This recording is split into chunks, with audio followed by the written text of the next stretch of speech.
made it back to Barcelona, and it was time to brave the Barcelona metro again. Mary did the research and figured out the best way to get to Gaudi's masterpiece, the Sagrada Familia. As soon as you came in sight of it, you saw that it really was over the top. It turns out that everybody else who was in Barcelona that day thought that they'd do exactly the same thing as us.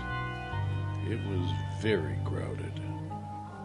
And this is the off-season.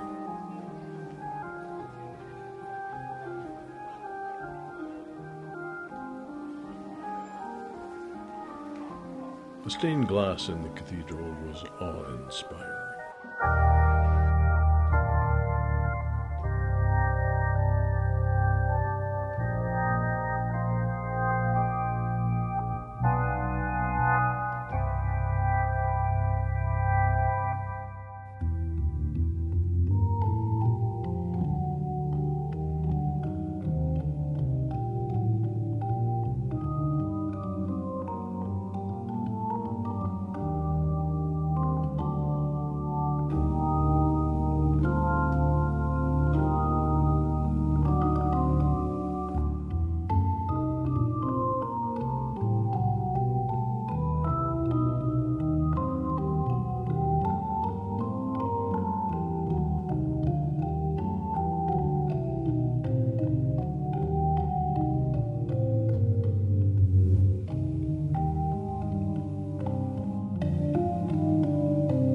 How do you get up there to clean all those fancy pillars?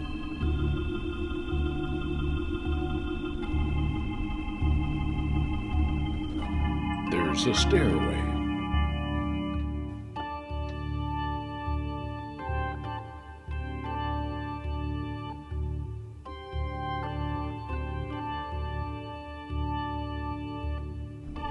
The ceiling was very ornate, and the pillars featured the apostles. Luke, Mark, Matthew. We couldn't find John, but we did find Mary. Enough of this. Just head out this way and you'll come to the crypt. We didn't want that, so we headed outside to see if anyone was there. Apparently they were bussing them in. They all wanted to see everything.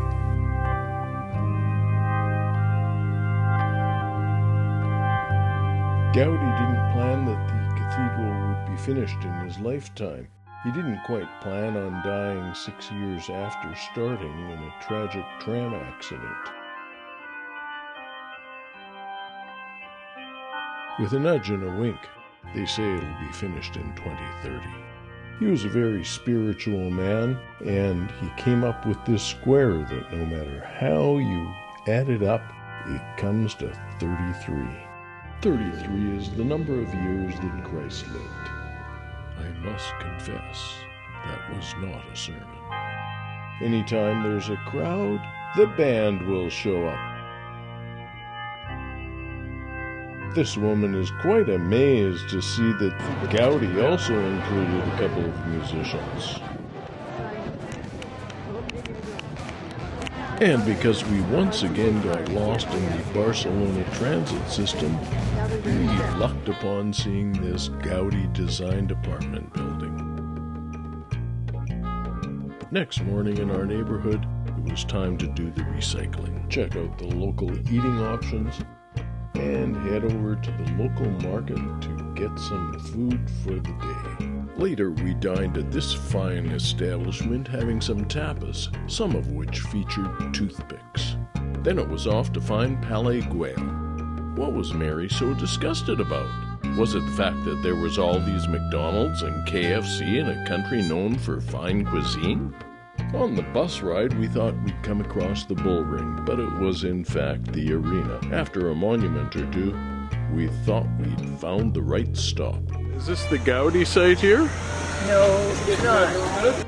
Keen listeners will note that I have used a compositional device here. called quotation. The quotation in this case is O Canada, and I'm just wondering if you can point out where that is. Right there, the viola part.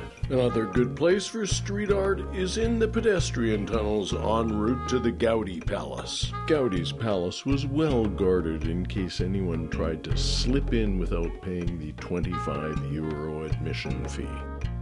We chose not to. Instead, we repaired to Catalonia Plaza, where we had lunch as part of a wedding party and had the saints looking down on us.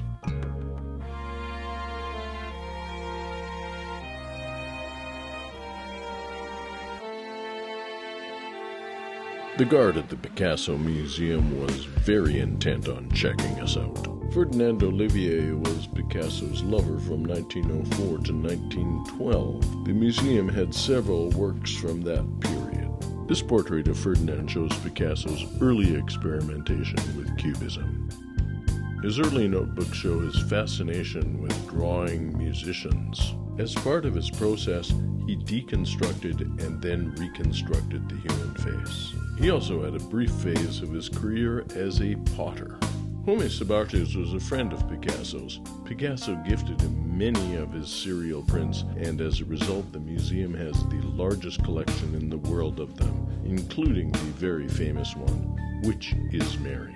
Neither, it is a portrait called Jacqueline. Proxima Sala, Menenas Galeria. Picasso reinterpreted the famous Velázquez painting, Las Meninas, the Lady in Waiting. Not once, but 44 times, until finally domestic duties called and he had to repaint his balcony.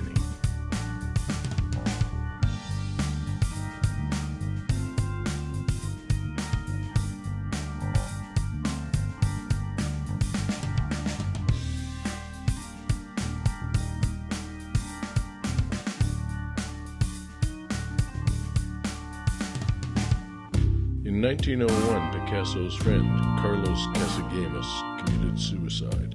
This threw Picasso into a very deep depression. This is his blue period.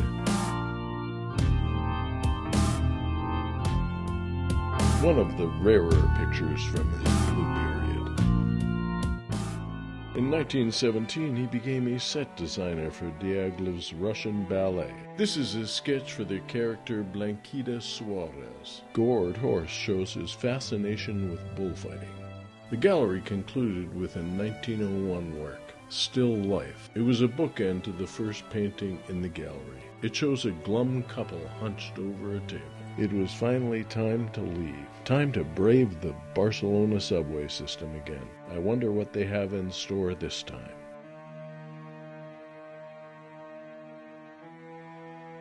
It was 4:20 in the afternoon and the subway was incredibly packed.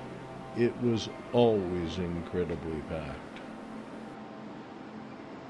And now, another cinematic art moment.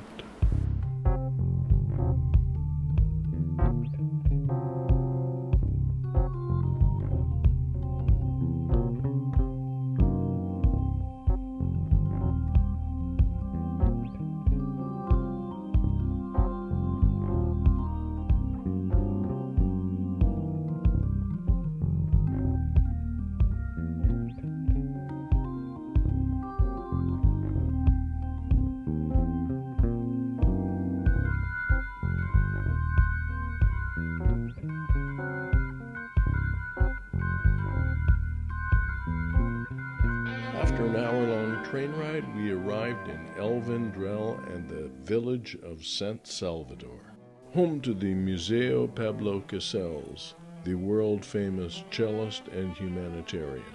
This was the home he exiled himself from until Franco was out of power.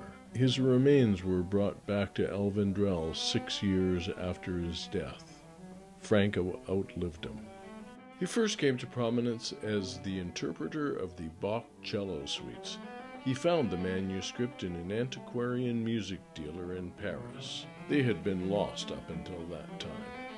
Like everywhere in Spain, the tile work is impressive.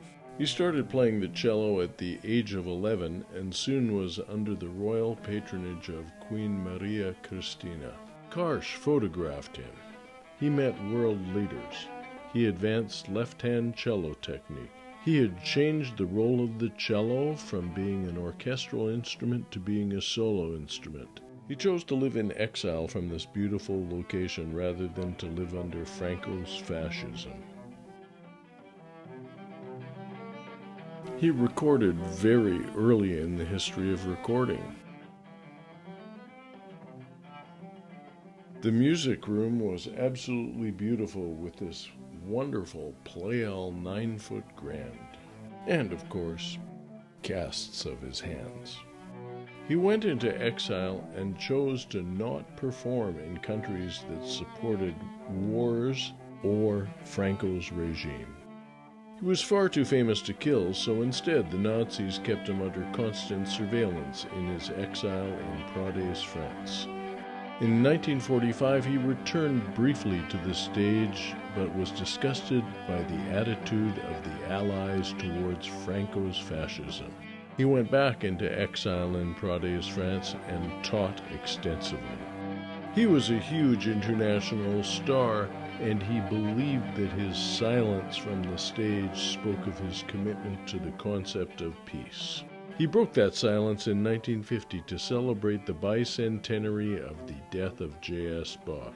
But he kept his promise to not perform again in countries allied with Franco's fascist Spain. He generously supported other refugees from Franco's Spain. His humanitarian work was recognized by the United Nations, where a piece of his was performed in the General Assembly.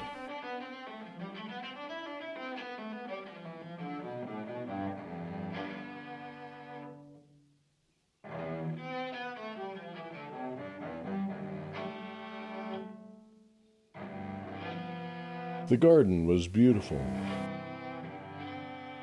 Orange trees, statues, and a great location. Well worth the train ride.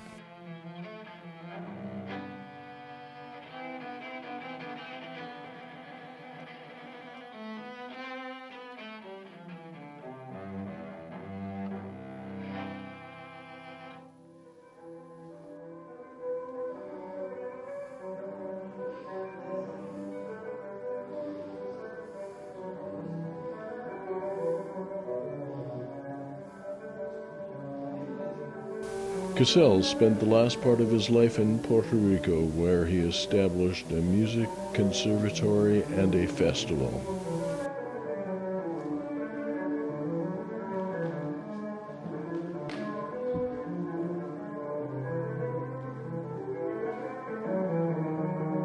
For me, and I think that for every musician, Bach stands alone, and what a temperament. What a volcanic temperament. It was one more trip up the elevator to our Airbnb. And then off to Madrid overnight, where we did not buy these shoes, but did stay at a very delightful hostel once we found it. Apparently, some people didn't get the memo that hostels can have very thin walls. The next morning we wondered just who had caused that disturbance in the middle of the night. Were these the culprits? Stay tuned. Those people last night, they didn't let me get any sleep. I'm getting close to the edge. I think I might. Don't jump!